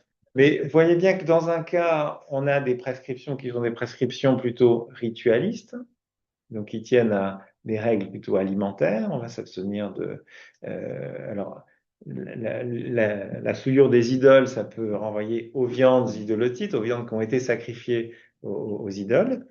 On va s'interdire euh, la viande non cachère, éventuellement le sang, mais ça fait un peu redondant, alors il y a des interprétations plus morales derrière. Et puis, donc, l'immoralité, porneia, euh, qui envoie encore à autre chose. Euh, mais donc, il y a des lectures plutôt ritualistes et puis des lectures plus morales. Si vous supprimez les viandes étouffées, ben, vous allez avoir, bon, porneia, on est sur un registre plutôt, c'est l'immoralité, euh, l'idolâtrie, au sens plus générique, enfin, ça peut renvoyer peut-être aux viandes idolotiques, mais pas que, c'est plus large. Et puis, abstenez-vous de faire aux autres ce que vous voudriez pas qu'on vous fasse, quoi. Donc là, on est dans une posture plus morale. Alors, et dans la tradition occidentale, c'est ça qu'on va mettre en avant, la tradition plus morale. Pourquoi? Parce que c'est des manuscrits qui sont plus tardifs, deuxième siècle, et qui, à un moment où finalement, la question de la cache-route, c'est plus un problème dans une église qui est devenue complètement pagano-chrétienne. Il y a plus des juifs sont, ben, il y en a sans doute encore, mais des judéo-chrétiens, il y en a plus tant que ça. C'est majoritairement des pagano-chrétiens. Donc la question d'une viande, est-ce qu'elle a été égorgée, pas égorgée, ça devient plus une question. Mais en revanche, la question morale devient peut-être plus importante. Alors, il y a aussi un autre aspect qui est important dans le sang. Abstenez-vous de sang. On peut l'entendre là aussi dans la consommation de sang. Ben, effectivement, c'est quelque chose que dans la tradition juive, on mange pas du boudin, non, ça se fait pas. Parce que le sang est associé à la vie. Et donc, mais c'est aussi verser le sang. Dans l'alliance noachique, ça fait partie des choses qui sont interdites. Donc, donc on leur demande de s'abstenir du sang. Ça peut être, ça a été le cas à un moment, d'ailleurs, je crois que dans certaines communautés chrétiennes où bah, le métier des armes était récusé. On pouvait pas être. Et il y a encore des chrétiens aujourd'hui Militaire. qui s'interdisent, enfin, qui refusent le service militaire pour ces raisons-là. Donc ça peut être, voilà, on pourrait ne pas être, devenir membre, être agrégé à la communauté si on a été homicide, si on a tué quelqu'un, voilà, si on a versé le sang. Donc voilà, ça c'est la proposition de Jacques. Donc vous voyez elle se situe à un autre niveau. Elle dit on n'impose pas, mais c'est beaucoup moins rigide, enfin moins radical que ce que disait Pierre. Pierre disait parler de la loi et d'un joug que ni nos pères ni nous n'avons eu la force de porter. Jacques dit pas qu'on peut pas la porter. Donc aux judéo-chrétiens qui continuent à accomplir la loi, et au passage Paul dira aussi que aux judéo-chrétiens, vous êtes circoncis, mais continuez à accomplir les prescriptions de la loi, vous ne changez rien là-dessus. Donc il n'a pas une posture aussi radicale que Pierre, mais il a plutôt le souci, manifestement, Jacques, de voir comment on va pouvoir quand même faire communauté entre des gens C'est un compromis. qui sont tenus de respecter la loi et ceux qui ne sont pas autorisés, enfin qui n'ont pas à le faire. Alors comment faire pour que le décalage soit pas trop important? Et donc il s'agit d'appliquer un certain nombre de règles fondamentales. Et ces règles-là, elles viennent pas de nulle part. Et quand il est question de Moïse, depuis les générations anciennes, a dans chaque ville des gens qui le proclament et qu'on le lit dans les synagogues chaque sabbat. Alors ça peut laisser à penser que c'est des choses qui, enfin, pour les Juifs de la diaspora qui sont en contact quotidien, régulier avec des païens, comment ils vont gérer ça? Ben, il y a des règles minimales, il y a des choses qu'on va accepter, d'autres qu'on va pas accepter, mais on peut s'autoriser une forme de communauté de vie. Mais pour que cette communauté de vie, ben, faut mettre un peu d'eau dans son vin, en quelque sorte. Donc, et c'est ça qui est, je crois, qui est en jeu. Et c'est là que vous voyez tout un glissement entre ce qui était annoncé au début. La question, elle a été sotériologique, une question de salut. Est-ce que Si vous n'avez pas été circoncis selon la coutume de Moïse, vous ne pouvez pas être sauvé. C'était la question du salut, est-ce qu'elle dépend de la circoncision ou pas? Et au final, il est simplement demandé, on passe à un registre qui est un registre euh, de tabous à respecter pour préserver, euh, pour, oui, se préserver et assurer une forme de communion ecclésiale, parce que sinon on ne pourra jamais partager un repas ensemble. Et ça, c'est embêtant pour la vie communautaire. Voilà. Il faut qu'il y ait des gens intelligents dans les deux groupes pour justement arriver à faire accepter certaines choses. Ben oui, c'est accepté. Enfin, on retrouve la même thématique quand on a évoqué Paul, c'est l'an dernier. C'était l'attitude vis-à-vis des Corinthiens sur la consommation de viande sacrifiée aux idoles. Et donc, Paul était conséquent en disant, ben, de Dieu, il n'y en a qu'un. Donc, sacrifier aux idoles, ben, vous pouvez sacrifier à quelque chose, mais c'est sacrifier à rien, enfin. Donc, ça, il n'y a pas de raison que ça vous, enfin, ça, vous pouvez en manger, ça vous fera pas de mal. Mais en revanche, ça peut scandaliser le petit. Et donc, celui toi qui est fort, ne scandalise pas le petit. C'est au fond la même logique qui est là à l'œuvre. Euh, on impose des règles minimales pour ne pas scandaliser et pour ne pas rompre une communion. Et ça, je trouve que c'est quand même significatif, intéressant. Mais voilà, l'objectif, c'est vraiment d'assurer la cohésion de communautés multiculturelles. Et, euh, et on demande aux pagano-chrétiens d'appliquer le minimum de Torah requis pour que une communion soit possible.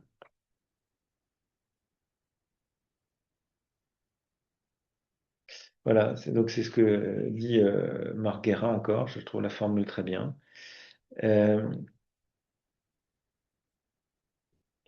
le minimum de Torah requis de la partie non juive consonne avec la diffusion immémoriale et universelle de la loi mosaïque. Hein. C'est dans chaque ville, il y a des gens qui le proclament et qu'on lit dans les synagogues. Donc, ça veut dire que bah, les païens, ils savent que les juifs, ils fonctionnent pas tout à fait pareil et ils sont d'une certaine manière prêts à accepter, bah oui, qu'on s'adapte, quoi. In Rome, do as Romans do, comme dit le proverbe. Et ben voilà, dans une maison juive, on sait qu'on fera pas tout à fait pareil. C'est peut-être un peu du même ordre. Mais ce qui suit me semble beaucoup plus fort. C'est l'identité du christianisme qui est ici en jeu aux yeux de Luc. Si la Torah n'a plus de pertinence sotériologique en régime chrétien, l'Église n'en retient pas moins dans son éthique le patrimoine séculaire de Moïse.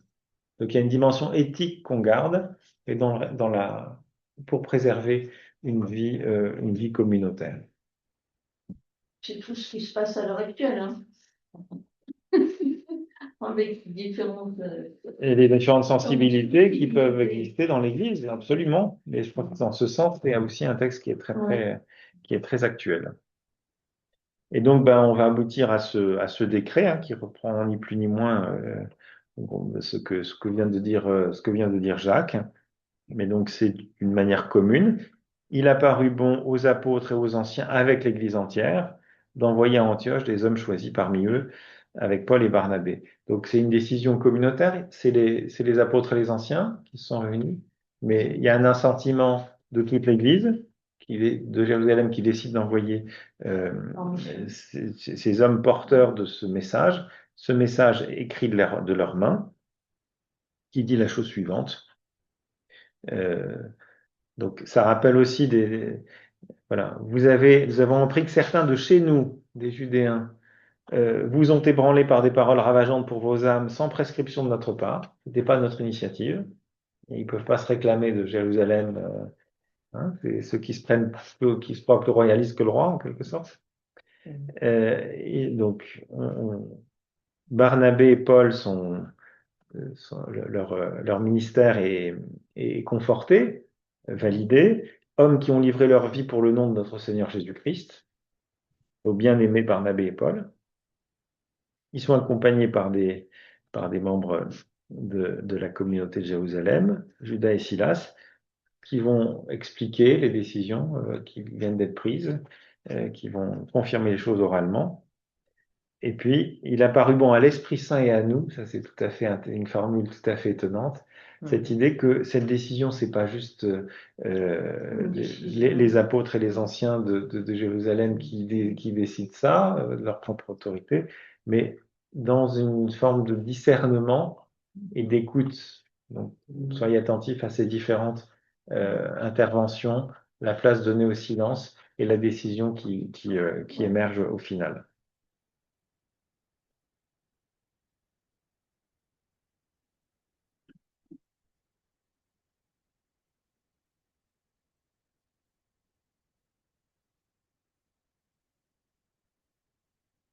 Donc, on voit dans la régulation du pays, on est sur quelque chose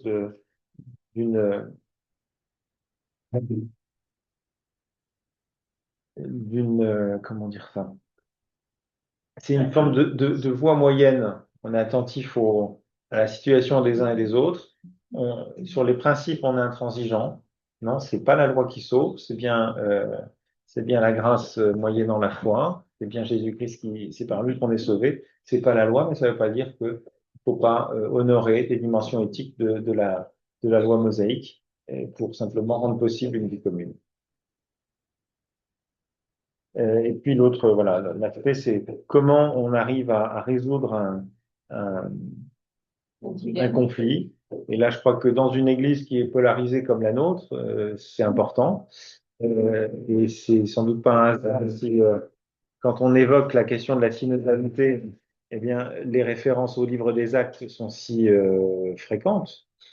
C'est parce que on vit une forme de polarisation. Des tensions, c'est pas enfin, il y a les judéo-chrétiens, les pagano-chrétiens, enfin, il y a les libéraux, les conservateurs. Comment est-ce qu'on essaie d'avancer sur ces débats-là et comment on trouve des remèdes à la polarisation et on permet quand même une forme de vie ensemble. Et je trouve que il y a aussi des critères qui sont donnés. Il y a une manière de faire qui est très éclairante. Je vous lis encore ce qu'écrit Daniel Marguera. Notre récit présente une exemplaire procédure de résolution de conflits en Église. La question n'est pas de savoir comment on évite les crises, mais comment on les traite. Le scénario mis en œuvre à Jérusalem tient en 7 étapes. A. Le désaccord entre théologies différentes n'est pas tu ni résolu autoritairement, mais fait l'objet d'un débat auquel participent les assemblées. C'est pas juste un débat d'experts, mais les assemblées sont associées. Première étape. La blessure des lésés est prise en compte. Les ministères assument leurs responsabilités en fonction de leurs compétences, sollicitant l'adhésion de tous. Les apôtres, les anciens, la communauté. Le critère de discernement est cherché dans l'écriture, la référence scripturaire dans la bouche de Jacques. Mais les uns et les autres sont renvoyés à leur expérience personnelle pour comprendre la position adverse. Et c'est au fond assez justement ce qui était dit par Pierre. Il relisait une expérience où Paul et Barnabé racontaient aussi une expérience où ils découvrent Dieu agissant. Et donc l'argumentation s'attache au dénominateur commun des postures croyantes. 2 points, l'agir divin. Dieu agit, ça c'est quelque chose qui était quand même très présent. La volonté de Dieu, comment elle se manifeste, on est sensible à la façon que Dieu a d'agir. Une formule de compromis est recherchée qui organise le vivre ensemble en protégeant les identités respectives. Donc on ne dit pas aux judéo-chrétiens, maintenant vous arrêtez vous arrêtez la cache-route, vous arrêtez toutes ces règles-là. Non, vous êtes respectés dans votre identité. N'imposons pas aux pagano-chrétiens des choses qu'on n'a pas à leur imposer et entendons-nous sur le fait que ça n'est pas la loi qui nous sauve. Il y a des prescriptions de la loi qu'on peut garder d'un point de vue éthique, mais c'est pas ça qui nous sauve. Donc il y a une forme d'intransigeance sur la sotériologie. Ce qui nous sauve, c'est bien Jésus-Christ, mais on peut, dans la loi, il y a des choses bonnes et il s'agit de les garder. Et puis enfin, la résolution est transmise à la partie lésée par une délégation provenant des 2 positions en présence. Cela veut dire que si on a transgressé la loi, on peut toujours être sauvé par la foi. C'est ça? Ah ben oui, mais de toute façon, la loi, on la transgresse toujours, même quand c'est ça, le joug qu'on n'a pas été capable de tenir. Donc, c'est pas ça qui, au final, nous sauvera, c'est pas le respect de la loi puisqu'on est la loi. Quelqu'un qui a fait le pire des crimes peut être racheté si. Oui, alors là on parle de la loi juive, hein, c'est pas la loi pénale, hein. D'accord, oui, oui, là, alors ce qui est bien aussi, c'est Christophe Théobald, donc il y a un petit encadré à la page 4, qui je trouve est intéressant dans un souci d'actualisation hein, du propos. Il est normal que les conflits arrivent. Les actes qui connaissaient l'utopie messianique de l'entente entre tous, le chapitre 2, chacun parlant sa propre langue, et du partage des biens ne cachent ni les résistances qui s'y opposent, ni les violences de l'histoire. Ce qui le déclenche, ce sont très fréquemment nos marqueurs d'identité, absolutisés par les uns et relativisés par les autres. Dans les actes, c'est la circoncision qui pose problème. D'autres marqueurs peuvent jouer un rôle analogue. Vêtements marqués religieusement, soutanes et voiles, rites anciens ou plus récents, etc. Bien d'autres questions, comme par exemple celle des ministères, dont nous avons montré qu'ils sont dans les actes l'objet d'une grande capacité d'adaptation à la situation, peuvent devenir conflictuelles. Les servantes d'assemblée, par exemple. Mais la question de femmes diacres, ça a l'air de susciter des Non, objections tu as majeures. parlé des assemblées synodales où tout le monde a droit à la parole, on essaye de s'écouter, etc. Mais là, par exemple, c'est Pierre qui intervient pour déclarer, vous le savez, frère, c'est par un choix de Dieu. Mais au départ, c'est bien Jésus qui lui confie quelque chose, donc il est quand même comme si c'était un pape, quoi. Quand on dit il y a les assemblées, mais à un moment tranché par rapport à certaines choses. C'est pas. Alors là, tu fais référence au récit dans Matthieu de tu es pierre et sur cette pierre, je mettrai, voilà, je bâtirai mon église. Euh, Dans le récit des Actes, on n'est pas dans il n'y a pas une figure de Pierre qui paraît prince des apôtres, qui paraît dominer sur tous les autres. On le voit présent au début. Après, c'est une figure qui s'éclipse. Et il y a Jacques et il y a Paul. Donc on n'est pas dans une forme de, il y a l'autorité suprême. Voilà. Donc ça, c'est une première chose à, à relever. Après, ce qui est intéressant, c'est la démarche qui est faite. Donc, les différents ministères, ils jouent leur rôle. Les apôtres, ils jouent leur rôle. Les anciens, ils jouent leur rôle. Mais c'est pas sous le mode d'une dépossession de l'Assemblée. L'Assemblée, elle a aussi son mot à dire. Et ce qui est frappant, c'est que euh, donc c'est la part du. Ils sont accueillis par l'Église, les apôtres et les anciens. Ils rapportent tout ce qui a été dit. Il y a une bonne information qui est donnée à tous. Et les apôtres et les anciens s'assemblèrent pour examiner cette affaire. Donc, il y a apparemment un comité un petit peu plus restreint qui réfléchit, qui échange là-dessus. Ils discutent avec des arguments qui sont scripturaires, avec des arguments où on relie une expérience, on essaie de voir qu'est-ce que l'Esprit nous dit. Et il y a une proposition qui est faite. Et verset 22, il a paru bon aux apôtres et aux anciens avec l'Église entière. Donc on voit bien que cette décision des apôtres et des anciens, elle est assumée collectivement par l'ensemble de l'Église. Et ce qui a rendu possible cette approbation collective aussi, c'est le processus lui-même. Chacun a été entendu. On a permis aux uns aux autres d'accueillir en eux, par une expérience de silence, euh, les échos spirituels d'un témoignage. C'est pas, on réagit pas à froid, mais on se laisse, on entre dans la compréhension de ce qui vient d'être dit et où est-ce que je me suis touché ou pas. Et je crois que ça aussi, ça contribue à arriver à une forme de consensus qui est au-dessus des oppositions qu'on pouvait percevoir avant. Ça, c'est, je crois, la grande intuition de cette méthode de régulation des conflits dans la première communauté et qui commence à inspirer à nouveau l'Église à travers la démarche synodale. Il y a des polarisations. Comment on essaie, le pape Léon disait, la synodalité, c'est un remède à la polarisation. Notre Église est polarisée, c'est essayer de trouver des consensus, mais à un niveau qui est un niveau peut-être supérieur. Là, la question, vous voyez, c'est plus celle de circoncision, pas circoncision, ou toute la loi ou pas la loi, mais de trouver des sacrements où chacun, finalement, est honoré dans ce qui lui tient à cœur, sans que ce qui est vraiment fondamental soit affecté. Et là, je trouve que c'est assez heureux. Et donc, la seule chose qui compte alors, écrit Théobald, c'est que la manière de dépasser ces conflits soit en cohérence avec le style de l'Évangile. Deux principes interviennent dans le texte que nous avons lu. La nécessité d'une référence extérieure dont l'initiative peut venir des deux côtés. Dans le litige d'Antioche, ce sont les personnes concernées qui enclenchent le recours. Aucun effet de pouvoir ne semble s'y mêler. Et puis, deuxième principe, seule l'expérience de ce que Dieu a déjà fait pour tous permet de susciter en chacun une conviction intime qui les conduira mystérieusement tous à sortir de ce qui est de l'ordre de l'endoctrinement et à entrer dans l'accord de toute l'Église. Et ça, c'est très exactement l'expérience qu'a fait Pierre. Pierre, qui est endoctriné, entre guillemets, puisque pour lui, il est inimaginable qu'il mange des animaux impurs, c'est la vision, le rêve qu'il a. Ah non, ça, Seigneur, jamais. Et il est à ce moment-là rejoint par des païens qui l'invitent à venir. Et là, il se dit, mais qu'est-ce.